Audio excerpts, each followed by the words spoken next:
Coming up on Market Shares, President Donald Trump has finally made his Federal Reserve Chair pick. What Kevin Warsh means for investors. And the deadline looms for a partial government shutdown. What's included in the funding package? Plus, a national shutdown is happening today. How the ICE out protest could impact businesses. Hold on to your wallets because Market Shares starts right now.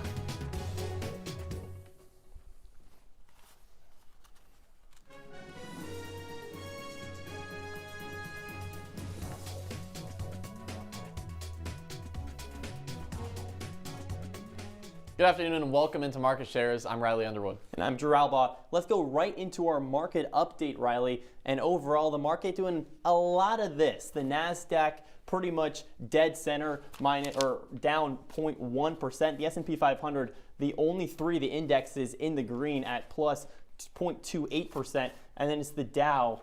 The biggest drop, but still nothing to really write home about, Riley. Well, the Dow, yeah, that's the measure of the 30 biggest stocks. So that's more of the industries like healthcare, consumer goods. The S&P 500, that gets propped up a little bit because it's the 500 biggest stocks. So it gets a little balanced out. Dow Jones, really, if one stock is a little volatile, it kind of brings the whole thing down. We'll get into that a little bit later. But right now, nothing too bad or good to worry about for investors, pretty much straight down the line. I do want to talk about the NASDAQ really quickly. Up over 1% through the first 3 days, but at Wednesday, towards the end of the market day, starts to trail down. That's because a lot of these big tech companies had kind of mixed results, including Microsoft, which is now down over 10%. That's a big reason why the NASDAQ doesn't finish in the green for this week. But overall, as the Fed rates stay steady at 3.5%, pretty much everything right down the middle. So nothing really to complain about at this point. What do you say we get into our first market mover of the day? You'd love that? I'd love that too. It's Comcast, and Comcast is up right now just under 1%. Comcast owns NBC. You may be saying, well, people are cutting their cords, not using cable. Well, Comcast owns a lot of those channels you're still watching. They own Peacock, they own NBC, they own the Universal theme parks, and theme parks actually are doing really good right now. They delivered a standout performance with revenue surging 22% to $2.89 billion. Also the launch of NBA on NBC and Peacock. That attracted 170 new advertisers for commercials and things like that, while Sunday Night Football delivered its most watched season in history. Plus, NBC, the carrier of this year's Super Bowl. Right. And you know how those advertising numbers go into the revenue. And the Olympics. It jacks it way up. So right now, Comcast is doing very good by way of NBC. So they're in the green right now. Yeah, content is king, right? And this is a sub-market that's up 6% for Comcast over the last couple of months. And the green for the response. All right, let's go to a stock that's in the red now. Yeah, you see it here, Carvana. What happened, Carvana? Down 13.8%, just north of $400, down 65 and change. And over the last 5 days, you see on Tuesday, a big dip. It responds a little bit, but goes right back down here on a Friday. And the big reason why, Gotham City Research claimed Carvana's earnings for 2023-2024 were inflated by over $1 billion. Now, that's a really big deal, obviously, lying about your numbers. Now, this is just alleged. Carvana has come out and said that it is complete ludicrous, that our earnings are valid. Also, Gotham City Research said that February 18th market earnings report for Carvana will be delayed. Carvana's CEO went on and said that it's also false. So there's a lot of he said, she said right now, but clearly there's got to be some validity towards this. Down 13% for Carvana. Now, with that being said, if you invested in Carvana back in 2022, this stock was just over $5. Flash forward, now at over $400. So Carvana is still, over the last 5 years on a huge rise. However, again, what happens? Is the earnings report actually false?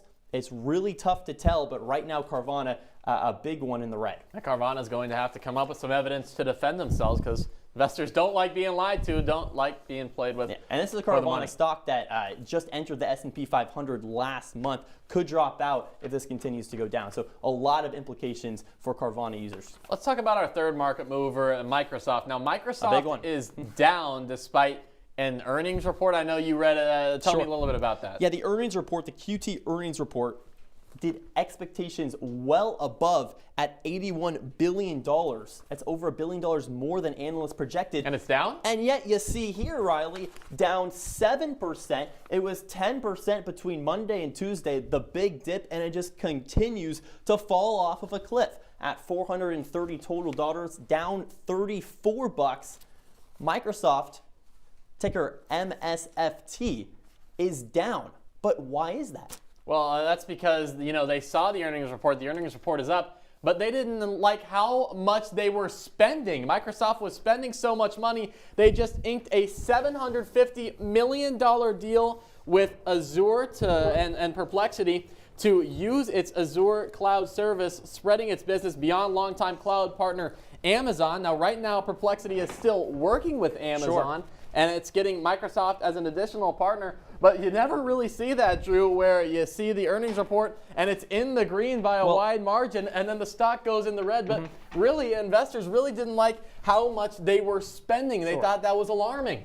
And one of the big other reasons why RPOs, standing for remaining performance obligations, hit $625 billion. Almost half of that comes from OpenAI commitments. And right now, huge capacity constraints. Customer demand is higher than the supply for Microsoft. So really, Microsoft down despite positive earnings. That's the rare one. That's interesting. Well, President Trump has finally made his Fed chair pick. He named Kevin Warsh to succeed Jerome Powell as Federal Reserve Chair. This pick did not upset the markets with Marsh's past Fed experience. Investors also believe that this pick removes the concerns over Fed independence, which has been weighing on the stocks. Warsh served at the central bank from 2006 to 2011 and was openly critical of quantitative easing during and after the financial crisis. Appointed by President George Bush, Warsh was one of the youngest members to serve on the Board of Governors. Announcing the pick on Truth Social, Trump praised Warsh as, quote, one of the great Fed chairmen, calling him central casting for the role. Warsh now faces Senate confirmation. And if approved, he will take over the position in May when Powell's term expires. He will also fill the Board of Governors position currently held by Governor Stephen Miron, whose term expires tomorrow. Earlier this week, the Federal Reserve voted to keep interest rates unchanged. Officials kept their lending rate at a range of 3.5 to 3.75%, following 3 conservative rate cuts late last year. The Fed statement noted that uncertainty about the economic outlook remains elevated, but the central bank's chair, Jerome Powell, told reporters available indicators suggest that economic activity has been expanding at a solid pace. In his press conference, Powell hinted that this pause may persist for some time. The decision was not unanimous, with Fed governors Stephen Miron and Christopher Waller, both who were appointed by President Trump, cast dissenting votes. They favored a quarter-point cut. Despite no changes to the interest rates, all eyes were still on Powell. The Fed chair defended his attendance at the Supreme Court hearing last week on President Trump's attempted firing of Fed Governor Lisa Cook. Powell also declined to comment on the federal investigation he currently faces, nor on its previous rebuke of the inquiry as a political maneuver to force rate cuts. The House of Representatives is preparing a rare weekend meeting as congressional leaders race against the clock on a partial government shutdown. The House Rules Committee is expected to meet on Sunday to consider a federal funding deal. Market Shares analyst Sean Gerlach is here with what's included in this deal. Sean, does it look like the House could come to an agreement? The U.S. government is nearing a partial shutdown after the Senate failed to advance an all-encompassing funding package in the middle of a dispute over the Department of Homeland Security's funding. Senate Democrats blocked the bill, arguing that the Department of Homeland Security and ICE need stricter regulations following the shootings of 2 American citizens in Minneapolis by ICE agents. The procedural vote failed 45 to 55, falling well short of the 60 votes needed to advance the bill to the president. Democrats are demanding changes, such as mandatory body cameras, removal of masks on ICE officers, new requirements for receiving warrants, and more limitations on patrols in public areas. The Republicans of the Senate and the White House warned that keeping the Department of Homeland Security's funding could disrupt border security, the disaster response effectiveness, and could cause problems in air traffic control. Last night, Senate Democrats proposed a deal that would remove the DHS funding from the overall bill, but send the rest of the funding through, allowing both sides to talk over the DHS funding. President Donald Trump encouraged the Republicans to agree to this deal. However, a group led by South Carolina Senator Lindsey Graham is refusing to participate. Graham argues that law enforcement is getting abused by the public and needs the support of Republicans now more than ever. If this deal is reached, the DHS funding bill will be sent back to the House of Representatives, and since the House doesn't meet again until Monday, February 2nd, the government will go into a partial shutdown. If no deal is reached by the end of today, a partial shutdown will happen regardless. So you keep saying partial shutdown. How is this different from the one we saw in October last year? So the difference between these two shutdowns is the one last year was a full government shutdown. That means all non-essential government organizations and everything that didn't have its funding either reduced their operations or completely stopped. That's things like NASA, the National Park Services, the Commerce Department, as well as SNAP, since that was what they were arguing over the funding for. The shutdown that will be happening now is a partial shutdown, so the only organizations shutting down or reducing operations will be the ones without their full funding. In this case, it's 9 services, which include the Department of Homeland Security, the Department of Treasury, which with tax season coming in, the IRS is not too happy about that, the Department of State Affairs, and many others. Still though, 9 services, rather a big deal. Is there any way the government can avoid this shutdown? As much as I'd like to say yes, not really. The only way that it would really be possible for us to avoid a shutdown is if the Democrats completely flip their position overnight, or in other words, today. And I just don't see that happening. Almost no matter what happens, this government is going to go into a partial shutdown depending on what organizations don't receive their funding. So they can't really avoid it, but they can minimize it.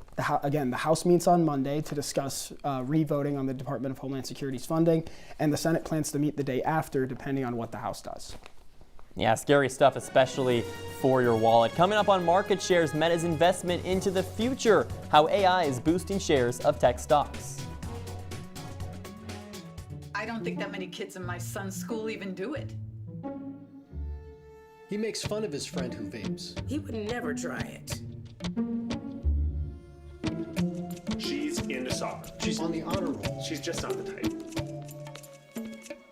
No way. No way. No way. No way, my kid would never vape. Get your head out of the cloud. Today, nearly 8,000 kids will start vaping. Maybe even yours. Learn about the dangers at talkaboutvaping.org.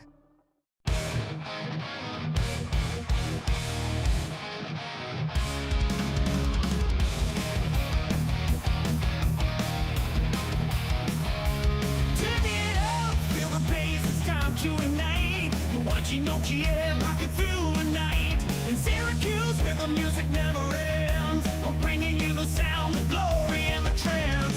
From classic hits to the brand new sound. OT is the heartbeat of the underground. With every riff and every scream, we're turning your living room into a rocking dream. You're watching OTN, let the thunder roll. Hard rocking rhythms that will shake your soul. On the stage they scream, we bring the fire. OTN television takes you higher. Guitars are shredded, the crowd's going wild. Syracuse vibes with a rebellious style. Locals are legends, they all take a stand in the world of rock.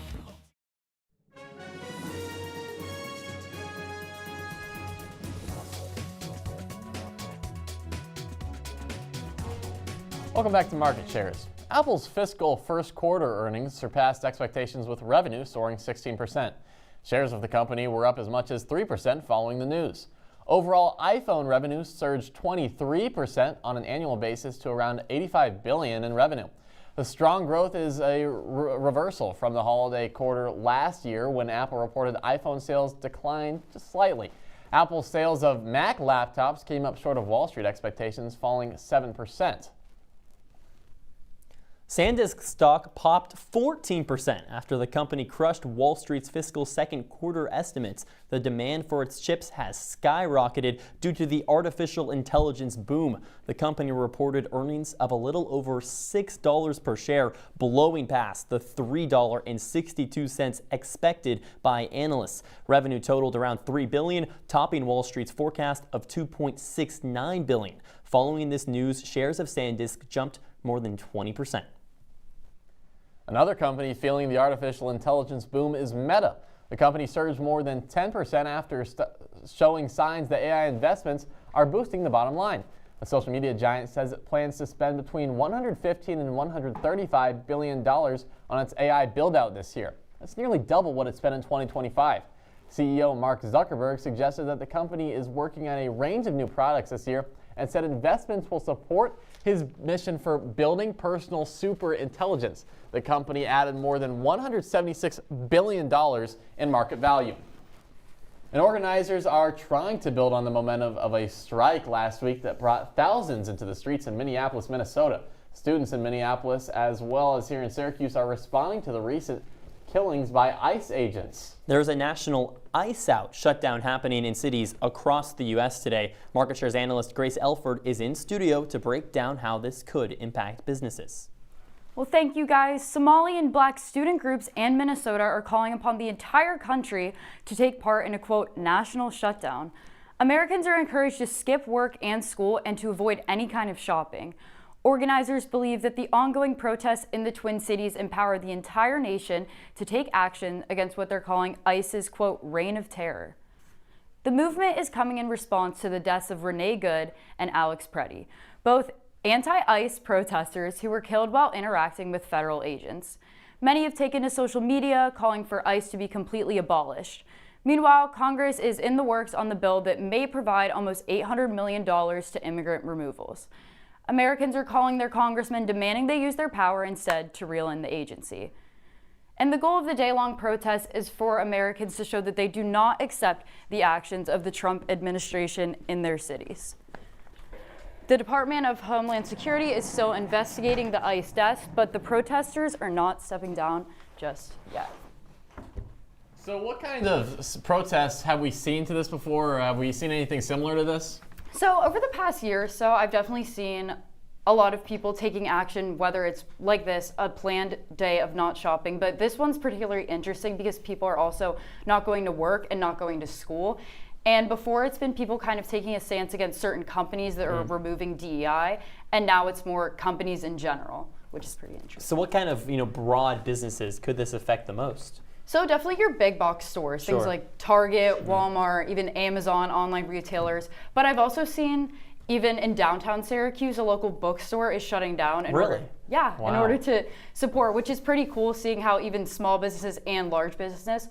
Also, there are companies like Dell, Microsoft, and Spotify that have been accused of supporting ICE, so people are definitely avoiding those companies during this. Yeah, I guess I didn't get the memo on this because I'm here, but how are other students implementing this? So students across the country, groups at different colleges are registered to participate in this, but also the organizers are telling high school students to organize walkouts during the school day. And when you think about people that have a lot of extra spending money, you're thinking about college and high school students.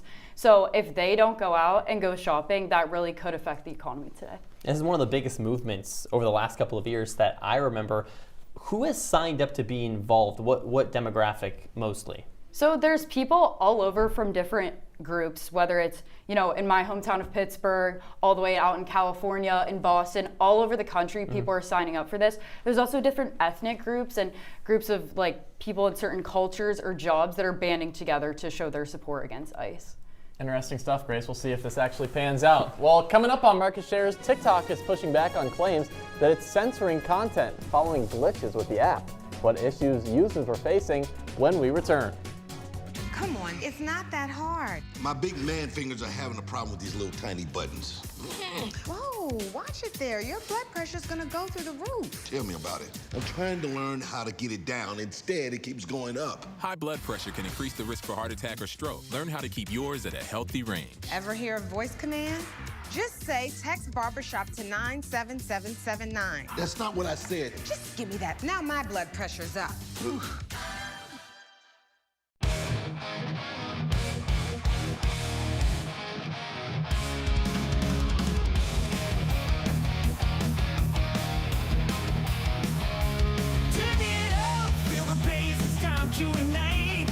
Nokia, rocking through the night.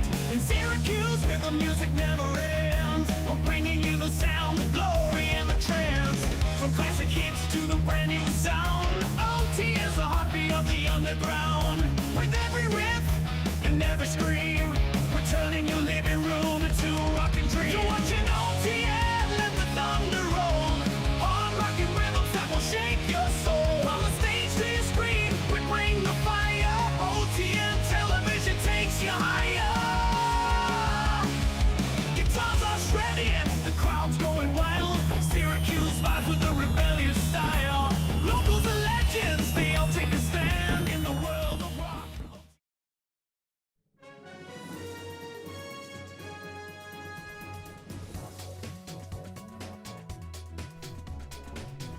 Welcome back into Market Shares. President Donald Trump and his two eldest sons are suing the Internal Revenue Service and Treasury Department for at least $10 billion.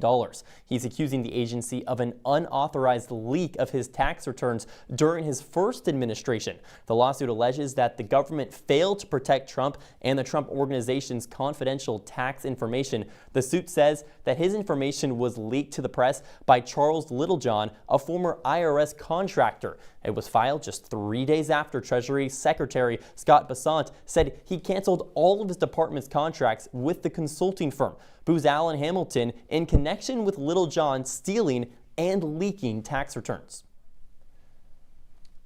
And American Airlines is planning to resume service to Venezuela from the United States for the first time since 2019. This comes just weeks after the U.S. captured Venezuela's president.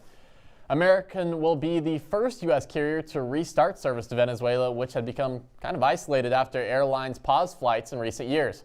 Federal officials temporarily closed airspace in the Caribbean earlier this month following the U.S. strikes in Venezuela. Delta Airlines and United Airlines have not commented. Well, after years of skepticism, TikTok has officially shifted to American ownership. However, the results are leaving app users universally a little shaken up. Our analyst Vanessa Shimoni has more on why the app is leaving users unsatisfied. Thanks, Riley. And if you guys have been on TikTok the past couple of days and felt that your feed has been a little bit slower than usual, don't worry, you are not alone. TikTok has shifted their ownership from China's ByteDance to a number of American investors, including MGX, Silver Lake, and Oracle. The reasoning came down to a serious concern over national security coming from both the FBI and the Department of Justice. While under Chinese authority, the app stored and collected a huge amount of users' data from America. Because of this, government officials were nervous that China would use the For You algorithmic feature on the app to manipulate American public opinion. In April 2024, the U.S. passed a ban or sell law forcing China to either sell the app to the U.S. or they would have Google and Apple remove it entirely from the App Store. But here's the catch. Since the ownership has shifted, the app has not been working too well, leaving Americans a little suspicious. The app has been experiencing failed uploads, lagging, and less personalized algorithms. The immense number of outages started to take place after the app was handed over to investors on Sunday who have direct ties with the Trump administration and the White House. Specifically, Trump's close friend, Larry Ellison. Users have been noticing much of the failed content and censorship through the app is directly involved with criticizing the Trump administration and American politics in general. Although the administration is trying to claim that the effects of this are strictly coming from a place of technical difficulties, many believe that this is not entirely true. However, the impacts are being felt not only by influencers and regular users. California State Senator Scott Weiner says he is one of many in government also being affected by this change.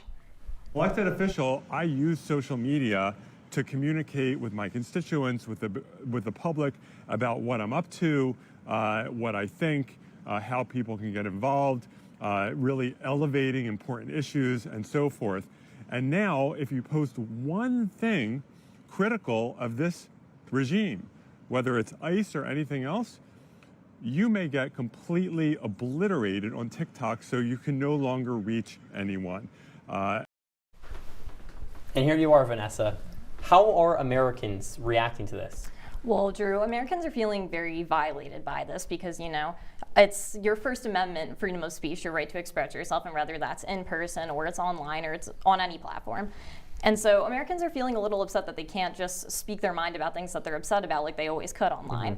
And we're seeing that a lot of American users are using apps like RedNote, or they're spending more time posting on Instagram Reels, or they're finding alternative ways to use TikTok on other platforms. And you can even see, you know, we just listened to that interview with the California state senator, and he was talking about how, you know, it's not just normal users that are being affected. It's influencers, it's companies that use TikTok to sell their products, it's legislature, it's news organizations that post their content online. Sure. It's not just, you know, the normal everyday use that's really the issue here. It's the fact that it's all these other outliers who are also being impacted by this that really makes this a bigger deal than it might look like on the surface. So what does this kind of mean for the future of TikTok, given the recent purchase and now all these after effects? What's this mean for the future of it? Right, yeah, no, absolutely. And so we're seeing that people are expecting that their feed is going to be a little bit less catered to them. It's going to be a little less personalized. You know, there's going to be more content that's kind of catered towards the interests of these investors that people are going to be seeing. So it's not going to have, you know, that random kind of unique appeal that it once had, which is kind of a big deal because that's what a lot of people look for when they're, you know, online. And it's also, there's a lot more GPS tracking and AI work that's going on behind the scenes than there ever once was. Like TikTok can now see your location at all times, which is kind of crazy. Oh, great. Which was never really a thing Sure. before. And obviously, you know, when you're signing up to be on these apps and you're going like the I agree to terms and conditions, like no one really reads all the way Sure. through those things. And so just the fact that, you know, they can see you at any given point is just, it's kind of shocking. And it's almost like an invasion of privacy in a way. I don't even think my mom knows my location, No. and apparently TikTok does. So Yes, yeah, I need to stick to seriously. Reels. yeah, that's very scary stuff. Yeah. Thanks so much, Vanessa. I Yes. appreciate it a lot. Coming up on market shares, questions on insider trading arise following prediction markets allowing trading on Super Bowl commercials. We'll be right back.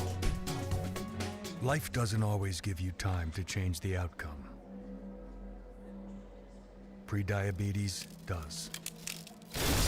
1 in 3 adults has prediabetes, but with early diagnosis, prediabetes can be reversed. And you can change the outcome. Take the 1-minute prediabetes risk test today. Go to doihaveprediabetes.org.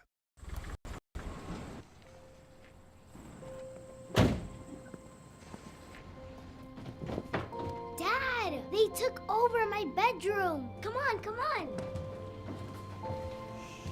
Okay, Dad. 1, 2, 3. Dad!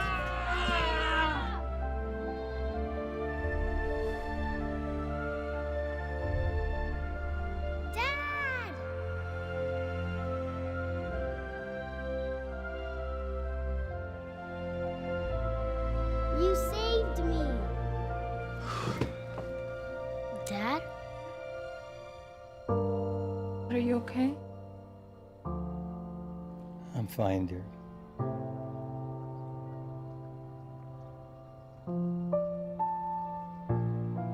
Your hero needs you now, and AARP is here to help. Find the care guides you need at aarp.org/caregiving.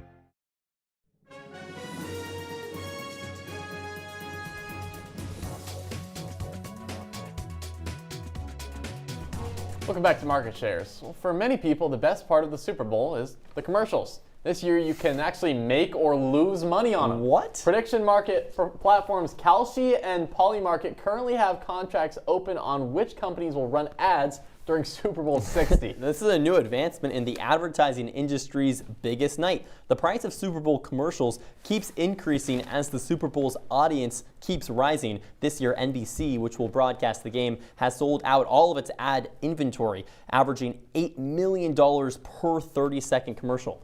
Riley, by no means are commercials my favorite part of the Super Bowl. I don't think so. However, I'm invested into them, and now you can bet on Super Bowl advertisements. Crazy stuff. I don't think I'm going to be putting any money into the advertisements. I mean, I just don't get that. I mean, I don't know. And I'm sad to hear that they were sold out because I was planning on buying us all a market shares. Market shares yeah, for $8 million? It was going to be on me, guys. So Sure, unfortunately, they're sold out. But I'll come out of your paycheck, mister. But I just can't believe that you can now bet on this stuff. But the commercials are a great part of the Super Bowl. I mean, a lot of these games you watch and you kind of get on your phone on the commercials or whatever. Sure. You actually watch them on the Super Bowl, which is kind of the advertiser's best dream. Well, I'm going to be stressing. My Seahawks are in the Super Bowl. And yeah, the advertisement's not on the top of my mind. Seahawks, they're going to get it done? Go Hawks. Yes, they will. All right. Well, that's all the time we have for you on this episode of Market Shares. Be sure to follow us online. I'm Riley Underwood. And I'm Drew Albaugh saying good night, Syracuse.